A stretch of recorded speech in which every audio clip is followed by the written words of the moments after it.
ಬೆಳಗ್ಗೆನೆ ಮಾರ್ಕೆಟ್ ಹತ್ರ ಬಂದ್ವಿ. ಎಳ್ನೀರ್ಗಳೆಲ್ಲ ಫುಲ್ ರೇಟ್ಗಳಂದ್ರೆ ರೇಟ್ಗಳು. ಬರೋ ಗಾಡಿಗಳು ನೋಡ್ಕೊಂಡೆ ಕುತ್ಕೋಬಿಟ್ಟೆ ಮಾರ್ಕೆಟ್ ಎಂಟ್ರೆನ್ಸ್ ಅಲ್ಲಿ.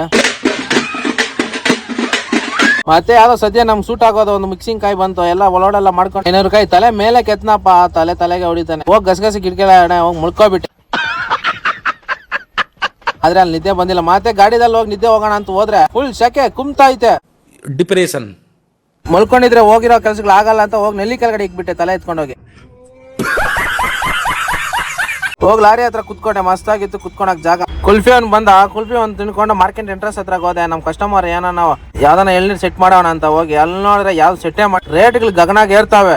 ಇನ್ನು ಇಲ್ಲಿಂದ ಎತ್ಕೊಂಡು ಹೋಗಿ ಏನ್ ಮಾರೋದಂತ ನಮ್ ಕಸ್ಟಮರ್ಗೆ ಅರ್ಥನೇ ಆಗಿಲ್ಲ. ರೇಟ್ ಜಾಸ್ತಿ ಆದ್ರೂ ಪರವಾಗಿಲ್ಲ, ಇನ್ನು ಬಂದ್ಬಿಟ್ಟಿದ್ವಿ ಅಂತ 1200 ರೂಪಾಯಿ ಲೋಡ್ ಮಾಡ್ಕೊಂಡು. ಆದ್ರೆ ಭಯಂಕರ ರೇಟ್ಗಳಿದಾವೆ ಮಾರ್ಕೆಟ್ ಅಲ್ಲಿ. ಮತ್ತೆ ಹೋಗೋ ಟೈಮಲ್ಲಿ ಗ್ಲಾಸ್ ಎಲ್ಲ ಕ್ಲೀನ್ ಮಾಡ್ಕೊಂಡು ಸ್ವಲ್ಪ ಗಲೀಜಾಗಿತ್ತು. ಕ್ಲೀನೆಲ್ಲ ಮಾಡ್ಕೊಂಡು ಬೆಂಗಳೂರು ಕಡೆ ಓಟೆ. ಬರೋ ಟೈಮಲ್ಲಿ ಲೊಕೇಶನ್ ಅಲ್ಲಿ ಟ್ರೈನ್ ಹೋಯ್ತಾ ಇದ್ರೆ ಒಂದು ಸಾಂಗ್ ಬರುತ್ತೆ ನನಗಾದ್ರೆ ಒಂದು ಮೈಂಡ್ ಸೆಟ್ಗೆ. ಅದ್ ಬ್ಯಾಕ್ ಗ್ರೌಂಡ್ ಅಲ್ಲಿ ಹಾಕ್ತೀನಿ ನೋಡಿ. ಆ ಲೊಕೇಶನ್ಗೆ ಆ ಟ್ರೈನ್ ಹೋಗೋದಕ್ಕ ಮಸ್ತ್ ಆಗೈತೆ. ಕೆಂಗೇರಿ ಹತ್ರ ಬಂದೆ, ಏನಪ್ಪಾ ಜಾಮು ಕೆಂಗೇರಿ.